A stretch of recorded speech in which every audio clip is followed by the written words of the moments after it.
Okay, so I was setting the stone, right? I'm actually really glad that this happened. I'm setting the stone, and all of a sudden, I discover that it's rocking. There's something wrong here, and I don't know if it's because the bottom of the stone is not perfectly flat, or maybe that I left too much solder on the inside of the bezel and didn't grind it enough. But you cannot set a stone that's rocking, because I got down here to set this back part and I was like, what the heck? But I'm so glad this actually happened, because it just goes to show you that shit happens. I'm not gonna go ahead and keep setting a rocking stone. That's just shoddy craftsmanship. So you can order these dental tools on Amazon. I mean, for the love of God, I hope people don't do their own dentistry and just order tools. But this tool's awesome. I don't know what it's called. It's like the plaque scraper that they use when they're cleaning your teeth. And then I also makeshifted my own little gadget from a PMC tool. Actually, out of anger, I broke this off one day, and then I was like, hey, that'd be a good bezel opener if I ever need to take a stone out. And so I use this thing quite often. I just like to keep it really nice and thin. All right, so I'm going to show you how to get a stone out, because I've almost got this bezel completely shut. All right, I'm really lucky I didn't fully close this. You want to find your best open spot. And you just want to get just a little lip in there. And once you can create just a very small opening, see that? See how I made that little opening? Unfortunately, this is a Vericite. This is Colina Verde, so sometimes the host can be kind of soft. But you go just super easy and super slow. Now I've got a good little opening going here. And I don't so much get in there and then push out. I just go and I just stick it down in there. It'll be plenty.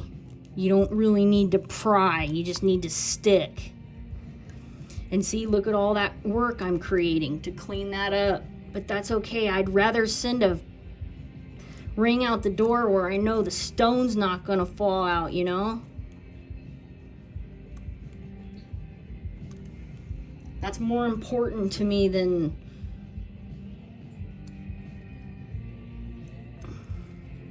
I was just talking to a smith this morning about she's having troubles with the tip of her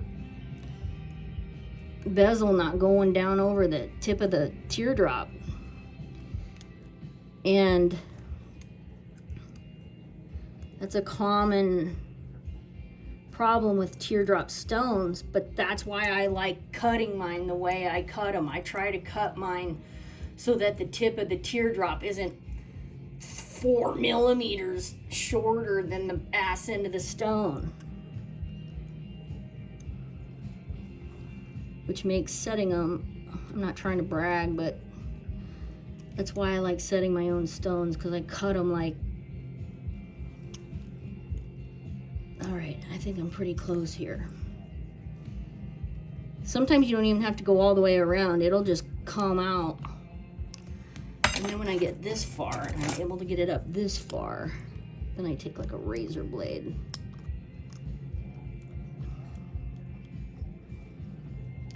God, I'm actually so pumped that this happened, to be honest with you. Because I was just talking to somebody today. And take your time. Again, you can't rush this thing. A lot of times people are in panic mode when they're trying to take a stone out, so they get all hasty but just take a deep breath. It'll be all right. And if you booger up a stone, just send it to me. I'll fix it for you. Aha. Voila. All right, so I took the stone out and I'm looking inside my bezel here, trying to figure out what the problem is. My bezel looks pretty good. It doesn't look like there's anything sticking up that's gonna make it so it doesn't seat well.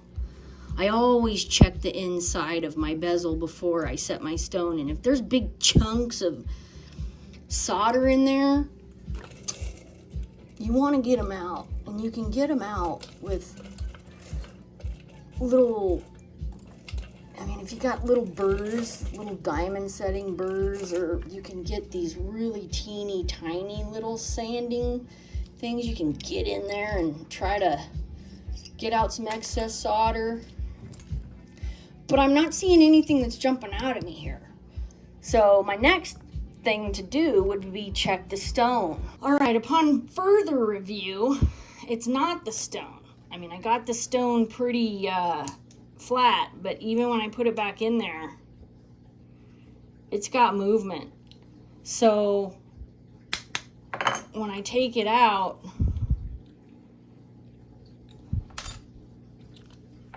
and I look inside that bezel cup, I'm seeing that I didn't hammer the other side of the back plate down flat enough where I stamped on the ass end.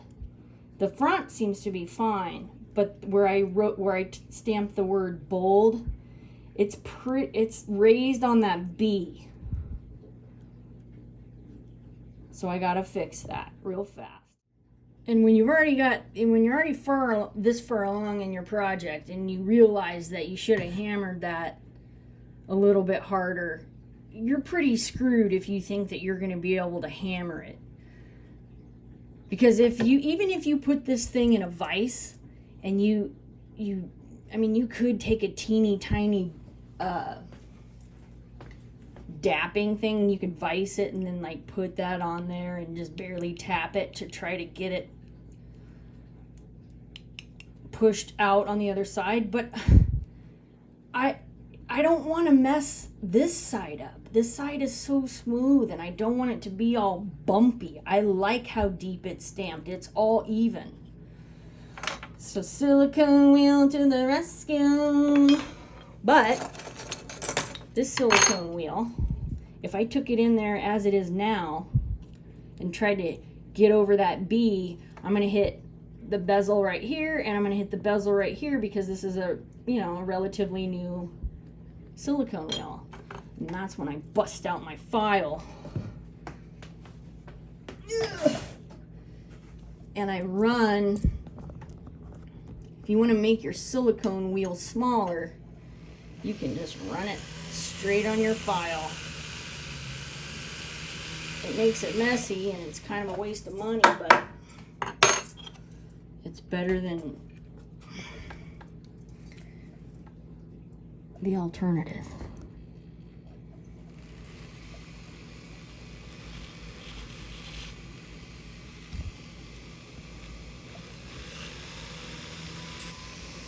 This is gonna just eat enough silver.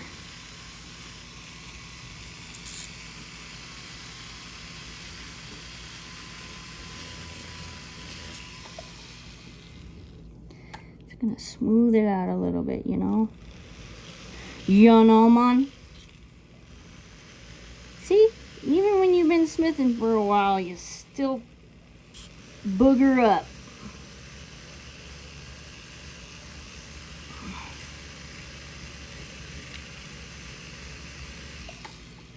There, that's better. Okay, I've got it set. I'm feeling comfortable with how tight it is in there. But when I had to take out the stone and I was pushing on the bezel to get it open, and even before that when I was running the thing on the inside to try to open it back up, I beat this bezel to high heavens before I even got to set the stone. So if you look really closely, you can see, I hope you can see it. Maybe you can't. Hold on, let me take it out. All right, we'll see when I was setting it, or when I was getting it open. I mean, I really beat the crap out of this bezel. I'm hoping it's gonna be okay. You see like when you get in really close, see how that roughness? That kind of stuff drives me crazy. It never used to. Okay, now that I have my stone set, before I take a silicone wheel to some people like to make their bezel edge really smooth with the burnisher. I don't like doing that because I feel like I lack control. You know, when you're really giving it some serious pressure, I feel like I lack control, and sometimes I would, because my hands are pretty strong, and I would go so hard that I would eat through the silver, and I did it so many times, so I thought, no, I'm not a burnisher kind of guy. So, but before I go over that edge and clean it up, because I mean, I've given this bezel just a beating. I mean, when I was setting the stone, I gouged right here, I slipped. The outside has just taken, I don't like how it looks. It's all dented right there. Like, I gotta fix it. Okay, but before I do that, I like taking my graver and running it along the inside edge. I'm not gonna go into gravers and all that and how to use them, because that's a whole other lesson. Maybe when I start my YouTube channel. But gravers help clean up. People use gravers for engraving. They use them for cleanup. Okay, I've been going around and around, and my silicone wheel is starting to get bumpy. So I just take it real quick to my file, and then I get back at it. Again, if you don't know when to stop on this part, you're gonna regret it, because you can get right through that bezel.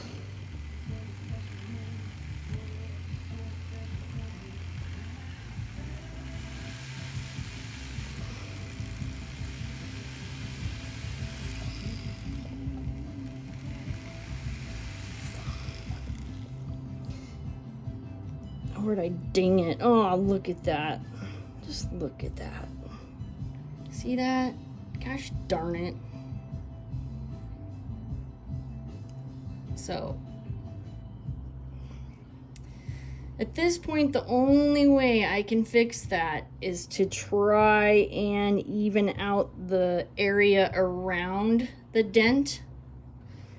And I want to do that with my silicone wheel. So I kind of choose the area to the left and to the right of it.